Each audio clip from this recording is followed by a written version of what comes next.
অনেক video viral হচ্ছে, clippings viral হচ্ছে, এবং তার সঙ্গে সঙ্গে দেখছি প্রচুর লোকের কমেন্টস আসছে, বক্তব্য আসছে, পজিটিভ নেগেটিভ সব মিলিয়ে আসছে। রিগার্ডিং দ্যাট ভিডিও, সব থেকে প্রথমে ভিডিও সম্পর্কে আমি বলি, এটা আমার জন্য খুবই আশ্চর্যের ব্যাপার। মানে একটা ড্রামা ক্লিপ যেটা এরকম ভাবে ভাইরাল হয়েছে, অবভিয়াসলি সেই একটা অনেকে জিজ্ঞেস করেছে এই ভিডিওর ব্যাপারে, তো definitely it's part of drama clip. এটা অবভিয়াসলি অরিজিনাল না, at the end of the day ওটা একটা পার্ট অফ ড্রামা। এবং আরো অনেক ভিডিওস আমাদের আছে, ডিপার্টমেন্টাল নাচ গান, যেখানে স্টুডেন্টরা নাচ করছে, গান করছে, আমিও পার্টিসিপেট করি বাচ্চাদের সামনে, আমাদের অন্য ফ্যাকাল্টি আছে তারাও পার্টিসিপেট করে নাচ গান ড্রামা সবকিছুতে। কিন্তু আমার জন্য আশ্চর্য ব্যাপার এটাই কি নাচ গান এইসবের ভিডিও ভাইরাল না হয়ে শুধু পার্টিকুলার একটা সাইকো ড্রামার থেকে একটা কিছু কিছু ক্লিপস ধরে ধরে সেগুলোকে ভাইরাল করা হলো। এটাই আমার জন্য আশ্চর্য ব্যাপার। এবং এটা কে করেছে, কি উদ্দেশ্য নিয়ে করেছে, সেই ব্যাপারে আমি আর যাচ্ছি না, আমি বলতে চাইছি না। এটার জন্য অথরিটিজ আছে যাচাই করার জন্য, ওরাই যাচাই সত্যিটা বের করবে। আমার পুরো বিশ্বাস আছে অথরিটিজের ওপর, ওরাই যাচাই করে বের করতে পারবে যে কে করছে, কি উদ্দেশ্য নিয়ে করেছে, ভিডিওস গুলো ভাইরাল করেছে। কিন্তু এটাই বলবো যে ভিডিওস গুলো ভাইরাল হওয়ার জন্য পেছনে আমার তো ডিফেমেশন হচ্ছেই একটা, সেটা নিয়ে আমিও লড়ছি।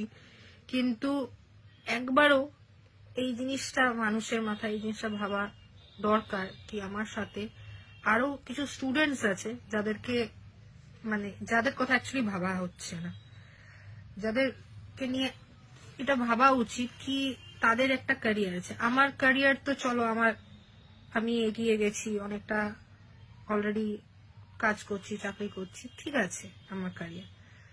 এবং আমার ব্যাকগ্রাউন্ড তো যারা আমাকে চেনে জানে, আমার ব্যাকগ্রাউন্ড হচ্ছে পুরোপুরি research background, studies research background. আমি এই নিয়ে থাকি, রিসার্চ পাবলিকেশন এইসব নিয়েই বেশিরভাগ থাকি।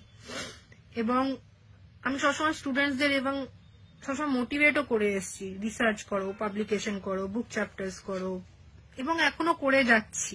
এখনো স্টুডেন্টদের সাথে রিসার্চ নিয়ে কাজ করছি, স্টুডেন্টসদের নিজের সঙ্গে ইন্টারন্যাশনাল কনফারেন্সে নিয়ে যাচ্ছি, বিভিন্ন কনফারেন্সে নিয়ে গিয়ে ওদের দিয়ে প্রেজেন্টেশন করাচ্ছি যাতে ওদের কনফিডেন্স বুস্ট হয়, প্রেজেন্টেশন করে যাতে ওরা অডিয়েন্সকে ফেস করতে পারে, ওদের পার্সোনালিটি ডেভেলপমেন্টের জন্য কি করা উচিত। তো এই সব নিয়ে আমি, সবাই জানে সেটা, মানে আমার অথরিটিও জানে, আমার কর্তৃপক্ষ জানে, আমার স্টুডেন্টস জানে, সবাই এই ব্যাপারগুলো জানে।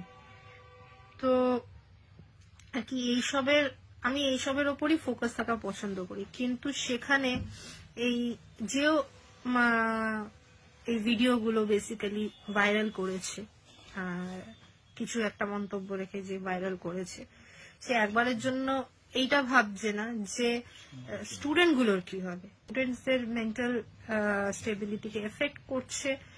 তো আমি কোনোভাবেই চাইবো না যে এর বেশি আর স্টুডেন্টসদের আমি ওদের মেন্টাল পরিস্থিতির উপর এফেক্ট করি। কেন যারা আমার স্টুডেন্টস তারা বরাবর জানে যে আমি from the very first day সবসময় স্টুডেন্টসদের সাপোর্টে বলে এসেছি, স্টুডেন্টসের জন্য বলে এসেছি, লড়ে এসেছি, করে এসেছি। এই মুহূর্তে আমি এটাই চাইবো যে আমার ইমেজ থেকেও বেশি যাতে স্টুডেন্টসদের মেন্টাল হেলথ কে কিছু না হয়, স্টুডেন্টসের মেন্টাল হেলথ এফেক্টেড না হয়। কারণ কি এইসব থেকে সব থেকে এফেক্টেড আমার মনে হয় স্টুডেন্টস, তাদের মেন্টাল হেলথই হচ্ছে।